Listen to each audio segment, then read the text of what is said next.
नमस्कार सांग मैंने जय जगन्नाथ मु आपनकर प्रिय ब्लॉगर नीलू। तो चलतु आज चना मसला टेस्ट करवा। तो पराठा सहित चना मसला पूरा टेस्ट था जबरदस्त।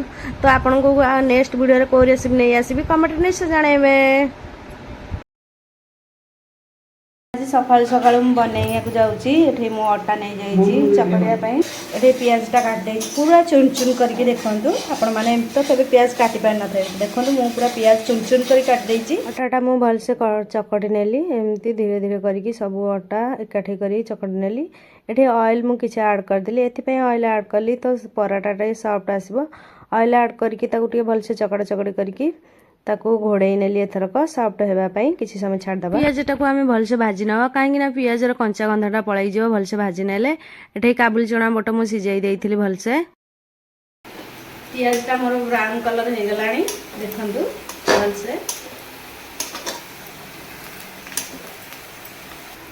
एबे चलंतु आमे अदा रसुण पेस्ट पकेइदबा।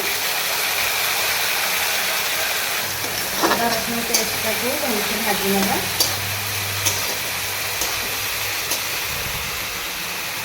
अदा रसुण पेस्ट हो गलानी भलसे। एबे चलंतु एथिरे सब मसला सब ऐड करदबा। एबे आमे चिली पाउडर पकेइदेली। एबे मु धनिया पाउडर पकेइदेली। एबे जीरा पाउडर पकेइदेली।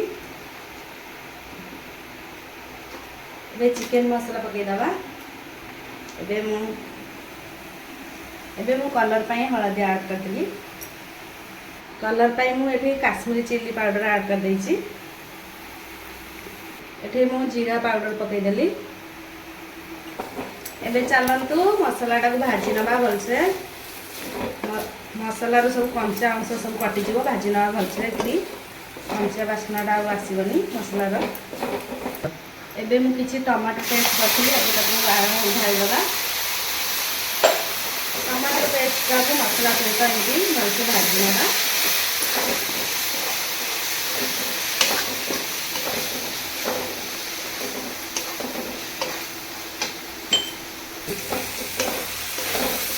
चलते तो अल्प किसी पानी ऐड करदबा मसलाटा टे लगी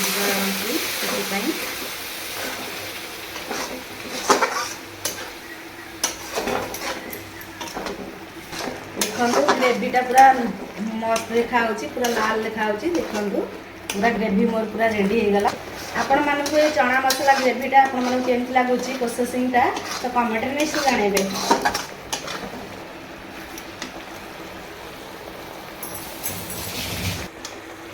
चलते चना मसलाटा को ऐड करदबा।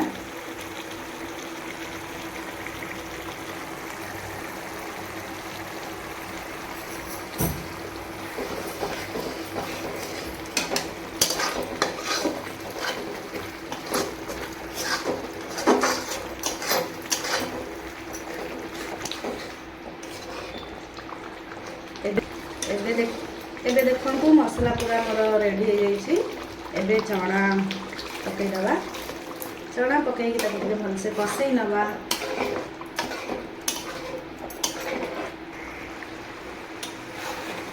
एबे चना मसलाटा पूरा 70% हो आसलानी।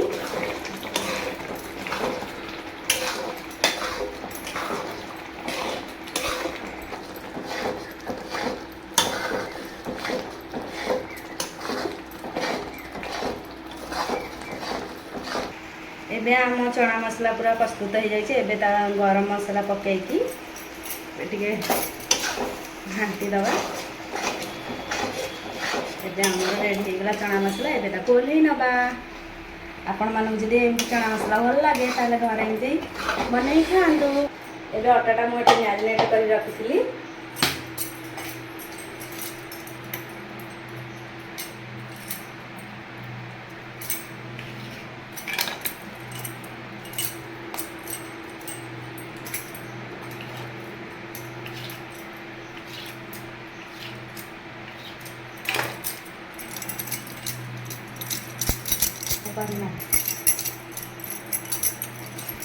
एबे आमे पेड़ा प्रस्तुत कर देइछो।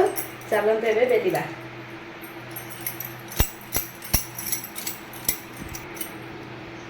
एबे आमे पराठा सब ବେଲିକି ସେକିବା।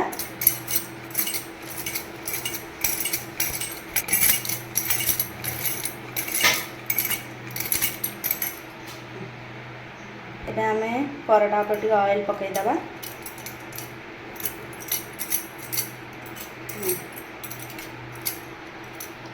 ଅଟା ଚୁନା ଟିକେ ପକେଇଦେବା, କ'ଣ ପାଇଁ ନା ପରଟା ଟିକେ ସଫ୍ଟ ଆସିବ।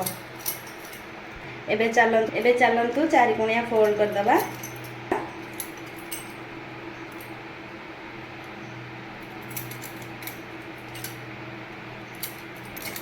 ଏବେ ଆମେ ହାଲକା ହାଲକା ବେଲିକି ଟିକେ ସାଇଜ୍ କରି ନେବା।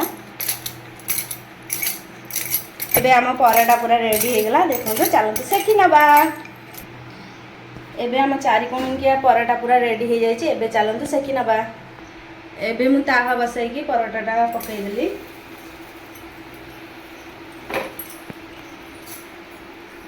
ପରଟାଟାକୁ ଭଲସେ ତାୱାରେ ସେକି ନେବା।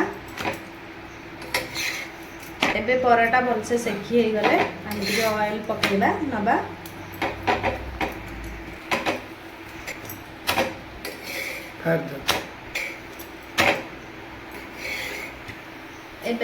ଏବେ ଦେଖନ୍ତୁ ଆମର ପରଟା ପୁରା ରେଡ଼ି ହେଇଯାଇଛି। ଏବେ ତାକୁ ଅଏଲ୍ ପକାଇବା ଚାରିପଟେ ନେଇକି।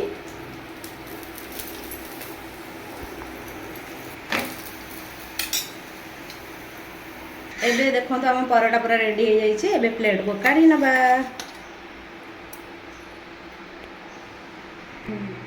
ବୁଟ ଚଣା ମସଲା ଆଉ ପରଟା ବାପା କେମିତି ଲାଗିଲା? ଭଲ ହେଇଛି, ଆଖି ବି ଭଲ ହେଇଛି।